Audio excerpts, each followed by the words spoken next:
शांति। ओम शांति। ओम शांति। आज 13 अगस्त 2024। आज बाबा ने मीठी मधुर मुरली में बताया ड्रामा के राज को, कि ये ड्रामा और इसमें ज्ञान का जो पार्ट है वो बड़ा ही वंडरफुल है। हम पवित्रता को धारण करते हैं तो दुनिया ही चेंज हो जाती है ना। तो ये ड्रामा के राज को बाप ने बताया कि मेहनत यानी पुरुषार्थ और प्रारब्ध के ज्ञान को समझना है कि पुरुषार्थ और प्रारब्ध दोनों में प्रारब्ध बड़ी है, लेकिन उसमें निहित क्या है? पुरुषार्थ। पुरुषार्थ नहीं करेंगे तो प्रारब्ध प्राप्त नहीं होगी। तो इसलिए ड्रामा के इस राज को समझना है। साथ ही बाबा ने कहा कि ये जो हमारे पांचों तत्व हैं, कौन कौन से तत्व हैं? जल, वायु, अग्नि, पृथ्वी और आकाश। इन सारे तत्वों को पावन बनाने की सेवा करनी है, और जब ये तत्व पावन बन जाएंगे तब ही इस धरा पर देवताएं पैर रखेंगे। उन्हें तो पावन दुनिया चाहिए ना। सुनते हैं आज के डायरेक्ट ईश्वरीय महावाक्य। ओम शांति। बाबा कहते मीठे बच्चे, सबकी आवाज आनी चाहिए। बाबा कहते हाँ, मीठे बच्चे हो ना, सब मीठे बच्चे। योग द्वारा तत्वों को पावन बनाने की सेवा करो। योग द्वारा तत्वों को पावन बनाने की सेवा करो, क्योंकि जब तत्व पावन बनेंगे तब इस सृष्टि पर देवताएं पांव रखेंगे। आज की मुरली से प्रश्न है, तुम्हारी नई राजधानी में किसी भी प्रकार की अशांति नहीं हो सकती। क्यों? तुम्हारी नई राजधानी में किसी भी प्रकार की अशांति नहीं हो सकती। क्यों? उत्तर, क्योंकि वह राजाई तुम्हें बाप द्वारा वर्षे में मिली हुई है। दूसरा, वरदाता बाप ने तुम बच्चों को अभी ही वरदान अर्थात वर्षा दे दिया है, जिस कारण वहाँ अशांति हो नहीं सकती। तुम बाप का बनते हो तो सारा वर्षा ले लेते हो। ओम शांति। माना मैं आत्मा शांत स्वरूप हूँ, शांति मेरा स्वधर्म है। बाबा कहते मीठे बच्चे अब घर वापस जाना है। ओम शांति।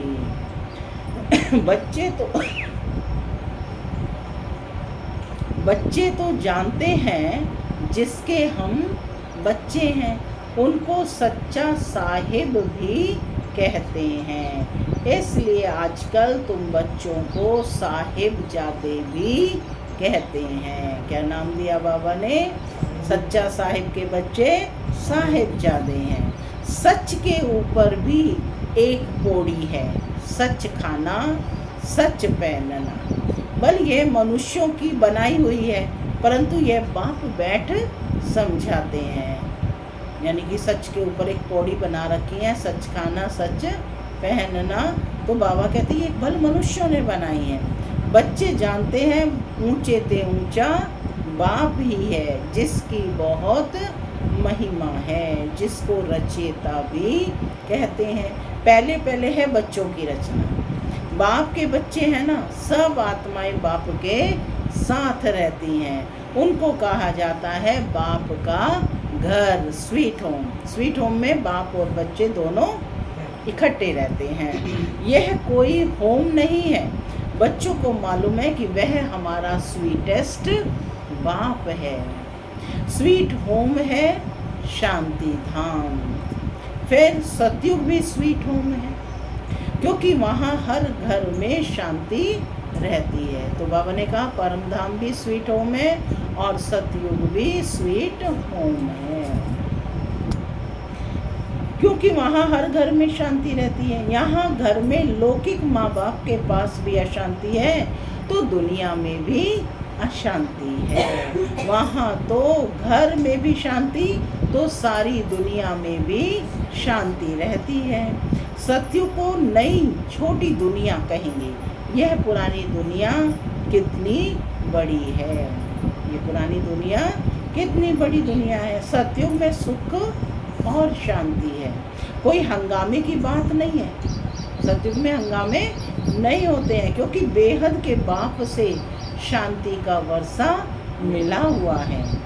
गुरु गोसाई आदि आशीर्वाद देते हैं, पुत्रवान भव, आयुष्मान भव। ये कोई नई आशीर्वाद नहीं देते हैं, क्योंकि बाप ने ही दी थी ना ये आशीर्वाद। बाप से तो ऑटोमेटिकली वर्षा मिलता है। अब बाप ने तुम बच्चों को स्मृति दिलाई है, जिस पर पारलौकिक बाप को भक्ति मार्ग में सभी धर्म वाले याद करते हैं। जब दुख की दुनिया होती है, यह है ही पतित दुनिया पुरानी। नई दुनिया में सुख होता है, अशांति का नाम नहीं है। नई दुनिया में सुख होता है, शांति का नाम नहीं है।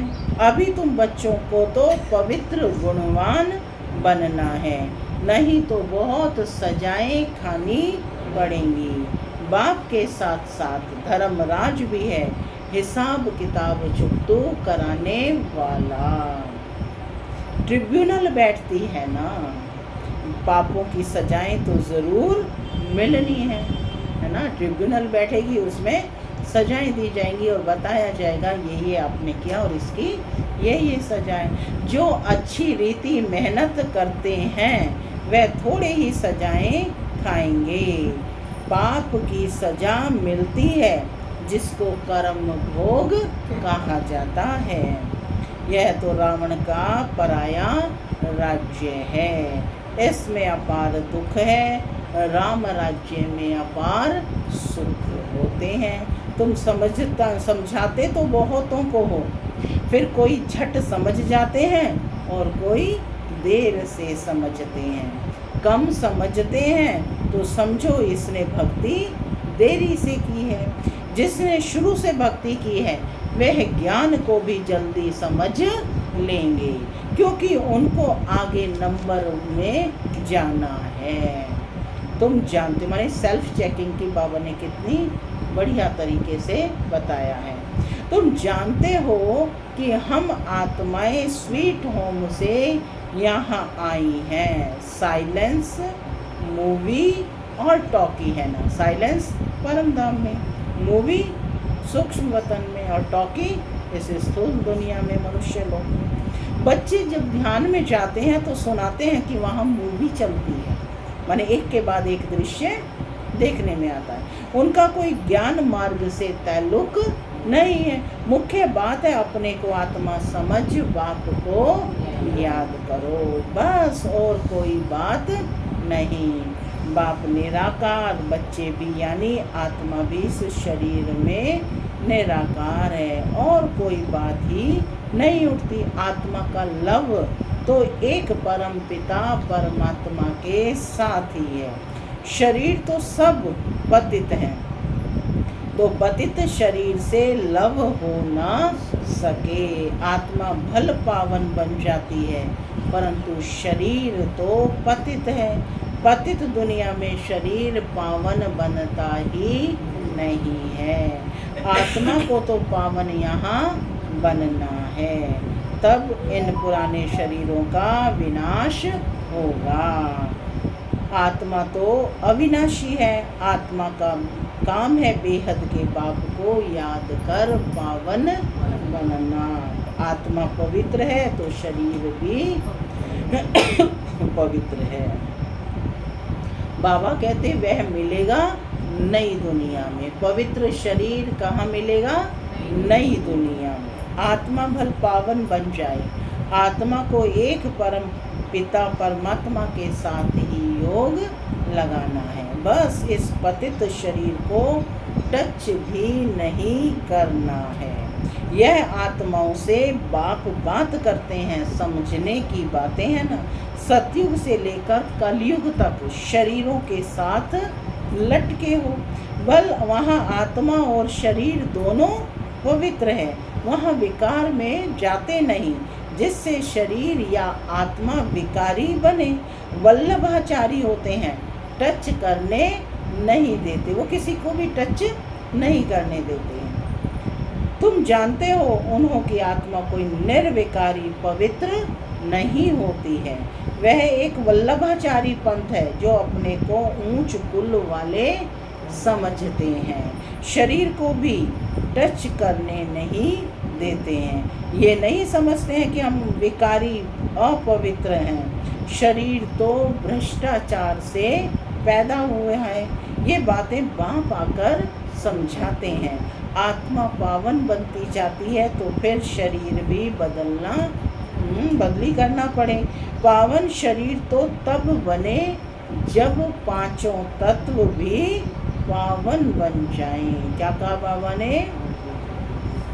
पावन शरीर तो तब बने जब पांचों तत्व भी पावन बन जाएं। सतयुग में तत्व भी पवित्र होते हैं, तब शरीर भी पवित्र बनते हैं। देवताएं पतित शरीर में पतित धरनी पर पैर नहीं रखते हैं। उनकी आत्मा और शरीर दोनों पवित्र पावन होते हैं, इसलिए वह सतयुग में ही पैर धरते हैं। देवताएं कब पैर रखेंगे? सतयुग में। यह है पतित दुनिया।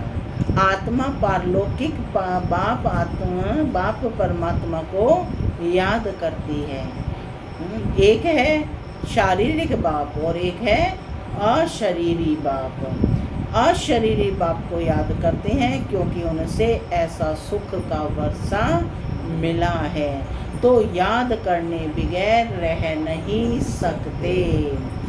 बल इस समय तमो प्रधान बने हैं तो भी उस बाप को याद जरूर करते हैं, परंतु यह फिर उल्टी शिक्षा मिलती है कि ईश्वर सर्वव्यापी है। फिर इस बात में भी मूंझ पड़ते हैं कि मनुष्य मनुष्य ही बनता है। यह सब भूलें बाप आकर समझाते हैं। बाप एक ही मन मना भव का मंत्र देते हैं, उनका भी अर्थ चाहिए। बाप ने कौन सा मंत्र दिया? मन मना भव। अपने को आत्मा समझ बाप को याद करो। बस यही धुन लगी रहे जिससे तुम पावन बन सकेंगे।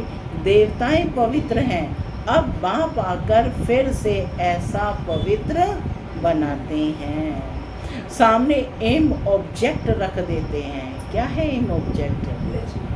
लक्ष्मी नारायण सदृश बनना, यानी मनुष्य से देवता बनना। तो बाबा कहते हैं सामने एम ऑब्जेक्ट रख देते हैं जो बुत यानी मूर्ति बनाने वाले होते हैं।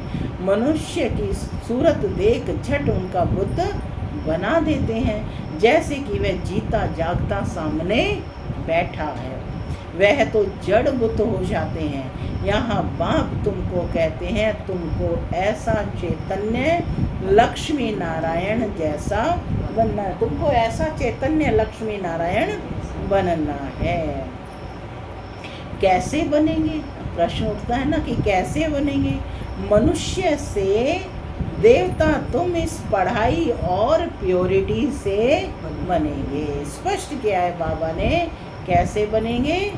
मनुष्य से तुम देवता कैसे बनेंगे? पढ़ाई और प्योरिटी से। कौन सी पढ़ाई? राजयोग की पढ़ाई और प्योरिटी से बनेंगे। यह स्कूल है ही मनुष्य से देवता बनने का। वह जो बुत आदि बनाते हैं उसको आर्ट कहा जाता है। हुबहू वही शक्ल आदि बनाते हैं, इसमें हुबहू की बात तो नहीं है। यह तो जड़ चित्र हैं। वहाँ तो तुम नेचुरल चैतन्य में बनेंगे ना। 5 तत्वों का चैतन्य शरीर होगा। यह तो जड़ चित्र मनुष्यों का बनाया हुआ है। हुबहू तो होना सके, क्योंकि देवताओं का फोटो तो निकल ना सके। देवताएं कब होंगे? सतयुग में। तो आज उनका फोटो कैसे निकाल सकते हैं वो बहु, है ना। ध्यान में बल साक्षात्कार करते हैं परंतु फोटो निकल ना सके। वो तो आके बताएंगे ना, कहेंगे हमने ऐसा ऐसा दीदार किया कि ये देखा। चित्र तो ना खुद ना कोई और बना सके, खुद ऐसा तब बनेंगे जब बाप से नॉलेज लेकर पूरी करेंगे, तब हूबहू कल्प में पहले मिसल बनेंगे। ये कैसी कुदरती वंडरफुल ड्रामा है। बाप बैठ ये कुदरती बातें समझाते हैं। मनुष्यों को तो ये बातें ख्याल में भी नहीं रहती हैं। उन्हों के आगे जाकर माथा टेकते हैं, समझते हैं ये राज्य करके गए हैं, परंतु कब करके गए ये पता नहीं है। फिर कब आएंगे, वह क्या करेंगे, कुछ पता नहीं। तुम जानते हो सूर्यवंशी और चंद्रवंशी जो होकर गए हैं वह हूबहू फिर से बनेंगे ज़रूर इस नॉलेज से। वंडर है ना, यही इस ड्रामा की वंडरफुल पार्ट है। तो अब बाप समझाते हैं ऐसा पुरुषार्थ करने से तुम सो देवता बनेंगे। एक्टिविटी वही चलेगी जो सत्ययुग त्रेता में चली है। कितना वंडरफुल ज्ञान है। ये बुद्धि में ठहरे भी तब जब दिल की सफाई हो, क्योंकि ज्ञान इतना वंडरफुल है। वो कब ठहरेगा? जब दिल की सफाई हो। कहाँ है दिल? बुद्धि रूपी दिल की, जिसमें क्यों क्या कैसे कितना भरा हुआ है ना। तो बुद्धि में ठहरे भी तब जब दिल की सफाई हो। सबकी बुद्धि में ये बातें ठहर ना सकें। मेहनत चाहिए, मेहनत बगैर कोई फल थोड़े ही मिल सकता है। बाप तो पुरुषार्थ कराते रहते हैं, बल ड्रामानुसार ही होता है, परंतु पुरुषार्थ तो करना होता है। ऐसे थोड़े ही बैठ जाएंगे कि ड्रामा में होगा तो हमसे पुरुषार्थ चलेगा। ऐसे सोचेंगे कि भाई ड्रामा में होगा तो हम पहुंच जाएंगे, नहीं तो नहीं पहुंचेंगे। ऐसे सोचते हैं। चलेंगे घर से तभी तो मुरली के लिए पहुंचेंगे। तो बाबा कह रहे हैं कि ऐसे नहीं सोचना है। अरे पुरुषार्थ तो तुमको करना है। पुरुषार्थ और प्रारब्ध होती है। मनुष्य पूछते हैं पुरुषार्थ बड़ा या प्रारब्ध बड़ी? अब बड़ी तो प्रारब्ध होती है, परंतु पुरुषार्थ को बड़ा रखा जाता है जिससे प्रारब्ध बनती है। पुरुषार्थ करेंगे तो प्रारब्ध मिलेगी ना, पुरुषार्थ ही नहीं करेंगे तो प्रारब्ध कहाँ से मिलेगी ना। तो बाबा ने कहा परंतु पुरुषार्थ को बड़ा रखा जाता है जिससे प्रारब्ध बनती है। हर एक मनुष्य मात्र को पुरुषार्थ से ही सब कुछ मिलता है। कोई ऐसे भी पत्थर बुद्धियों पढ़ते हैं जो उल्टा उठा लेते हैं, है ना। क्या कहते हैं? समझा जाता है इनकी तकदीर में नहीं। वो क्या कहते हैं? तकदीर में होगा तो हो जाएगा। टूट पड़ते हैं। यहाँ बच्चों को कितना पुरुषार्थ कराते हैं, रात दिन समझाते रहते हैं। क्या समझाते हैं? अपने कैरेक्टर्स जरूर सुधारने हैं। नंबर 1 कैरेक्टर है पावन बनना। देवता तो है ही पावन, फिर जब गिर पड़ते हैं कैरेक्टर्स बिगड़ते हैं तो एकदम पतित बन जाते हैं। अभी तुम जानते हो हमारा तो A1 कैरेक्टर था। देवताओं का कैसा कैरेक्टर था? A1। फिर एकदम गिर पड़े। सारा मदार है पवित्रता पर। इसमें ही बहुत डिफिकल्टी होती है। मनुष्य की आंखें बहुत धोखा देती हैं, क्योंकि रावण का राज्य है ना, वहाँ तो आंखें धोखा देती ही नहीं। ज्ञान का तीसरा नेत्र मिल जाता है, इसलिए रिलीजन इज माइट कहा जाता है।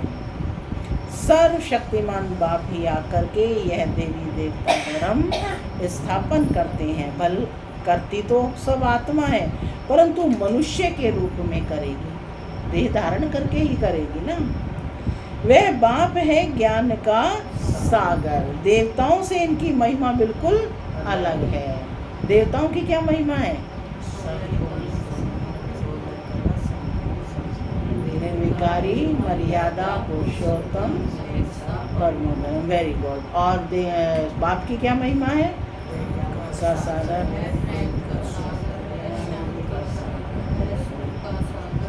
आनंद का सागर, पवित्रता का सागर, माने हर चीज का वो ओशियन है, सागर है, अथाह है ना। तो दोनों की जो है बहुत ही अच्छे से याद है। तो वह बाप है ज्ञान का सागर, देवताओं से इनकी महिमा बिल्कुल अलग है। तो ऐसे बाप को क्यों नहीं याद करेंगे? उनको ही नॉलेजफुल बीज रूप कहा जाता है। उनको सत्य चित्त आनंद क्यों कहा जाता है? झाड़ का बीज है, उनको भी झाड़ का मालूम तो है ना, परंतु वह है जड़ बीज। उनमें आत्मा जैसे जड़ है, मनुष्य में है चैतन्य आत्मा। सब चैतन्य आत्माएं बैठी है ना। चैतन्य आत्मा को ज्ञान सागर भी कहा जाता है। झाड़ छोटे से बड़े होते हैं तो जरूर आत्मा है, परंतु बोल नहीं सकती। परमात्मा की महिमा कितनी है? ज्ञान का सागर, प्रेम का सागर, पवित्रता का सागर। ये महिमा आत्मा की नहीं है, परम आत्मा माना परमात्मा की ये महिमा गाई जाती है। फिर उनको ईश्वर आदि कहते हैं। असल नाम है परम पिता परमात्मा। परम अर्थात सुप्रीम। महिमा भी बड़ी भारी करते हैं। अभी दिन प्रतिदिन महिमा भी कम होती है, क्योंकि पहले बुद्धि सतोती, फिर रजो तमो प्रधान बन जाती है। ये सब बातें बाप आकर समझाते हैं। मैं हर 5000 वर्ष बाद आकर पुरानी दुनिया को नई दुनिया बनाता हूँ। गायन भी है ना कि सतयुग आदि है भी सत्य, होशी भी सत्य। कोई पौड़ी अच्छी बनाई हुई है, क्योंकि वह तो फिर भी इतने पतित नहीं है, क्योंकि आए ही बाद में है ना। सिख धर्म वालों को कितना वर्ष हुआ है आए हुए? 500 वर्ष है ना। तो ये गुरु ग्रंथ साहिब में है ना महिमा। गायन भी है ना कि सतयुग आदि है भी सत्य, होशी भी सत्य। तो बाबा कहते पीछे आने वाले इतने पतित नहीं होते। भारतवासी ही बहुत सतो प्रधान थे, वही फिर बहुत जन्मों के अंत में तमो प्रधान बने हैं। और धर्म स्थापकों के लिए ऐसे नहीं कहेंगे। वह ना इतना सतो प्रधान बनते, ना इतना तमो प्रधान बनना है। ना बहुत सुख देखा है, ना बहुत दुख देखेंगे। सबसे जास्ती तमो प्रधान बुद्धि किसकी बनी है? जो पहले पहले देवता थे, वही सब धर्मों से जास्ती गिरे हैं। वह भारत की महिमा करते हैं, क्योंकि बहुत पुराना है। कैसा है? ये अविनाशी खंड है। विचार किया जाए तो इस समय भारत बहुत गिरा हुआ है। उत्थान और पतन भारत का ही है, अर्थात देवी देवताओं का है। ये बुद्धि से काम लेना है। हमने सुख भी बहुत देखे हैं जब सतो प्रधान थे, फिर दुख भी बहुत देखे हैं क्योंकि तमो प्रधान है। मुख्य है ही 4 धर्म। कौन कौन से हैं? फर्स्ट है डीटिज्म यानी देवी देवता धर्म, दूसरा इस्लामिज्म, तीसरा बुद्धिज्म और चौथा क्रिश्चियनिज्म, है ना। बाकी इनसे वृद्धि होती गई है। इन भारतवासियों को तो पता ही नहीं पड़ता है कि हम किस धर्म के हैं। धर्म का मालूम न होने के कारण धर्म ही छोड़ देते हैं। वास्तव में सबसे मुख्य धर्म है यह, परंतु अपने धर्म को भूल गए हैं। कौन सा धर्म है? आदि सनातन देवी देवता धर्म। जो समझो सियाने हैं वह समझते हैं कि इन्हों को अपने धर्म में ईमान यानी विश्वास नहीं है। नहीं तो भारत क्या था और अभी क्या बना है। बाप बैठ समझाते हैं, बच्चे तुम क्या थे, सारी हिस्ट्री बैठ समझाते हैं। तुम देवता थे, आधा कल्प राज्य किया, फिर आधा कल्प के बाद रावण राज्य में तुम धर्म भ्रष्ट कर्म भ्रष्ट बन गए। अभी फिर तुम दैवी स्वराज्य संप्रदाय के बन रहे हो। भगवान वाच, बाप कल्प कल्प तुम बच्चों को ही समझाकर ईश्वरीय संप्रदाय का बनाते हैं। अच्छा, मीठे मीठे सेकी लदे बच्चों प्रति माता पिता दादा का याद प्यार और गुड मॉर्निंग। रूहानी बाप की रूहानी बच्चों को नमस्ते। बच्चों की रूहानी माता पिता बाप दादा को याद प्यार गुड मॉर्निंग और नमस्ते नमस्ते। सदा रहो हंसते बनो फरिश्ते।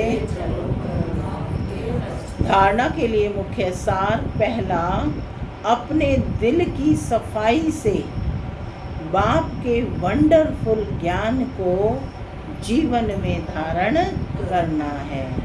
अपने दिल की सफाई से बाप के वंडरफुल ज्ञान को जीवन में धारण करना है। पुरुषार्थ से ऊंच प्रारब्ध बनानी है। ड्रामा कहकर ठहर नहीं जाना है। दूसरा, रावण राज्य में क्रिमिनल आँखों के धोखे से बचने के लिए ज्ञान के तीसरे नेत्र से देखने का अभ्यास करना है। पवित्रता जो नंबर 1 कैरेक्टर है उसे ही धारण करना है। आज का वरदान है, ब्राह्मण जन्म की जन्म पत्री को जान सदा खुशी में रहने वाले श्रेष्ठ भाग्यवान भव। ब्राह्मण जन्म की जन्म पत्री को जान सदा खुशी में रहने वाले श्रेष्ठ भाग्यवान भव। ब्राह्मण जीवन नया जीवन है। ब्राह्मण आदि में देवी देवता हैं और अभी भी के हैं। ब्राह्मणों की जन्म पत्री में तीनों ही काल अच्छे से अच्छा है। जो हुआ वह भी अच्छा और जो हो रहा है वो और अच्छा और जो होने वाला है वह बहुत बहुत अच्छा। ब्राह्मण जीवन की जन्म पत्री सदा ही अच्छी है, गारंटी है। तो सदा इसी खुशी में रहो कि स्वयं भाग्य विधाता बाप ने भाग्य की श्रेष्ठ रेखा खींच दी है, अपना बना लिया है। स्लोगन, एक रस स्थिति का अनुभव करना है।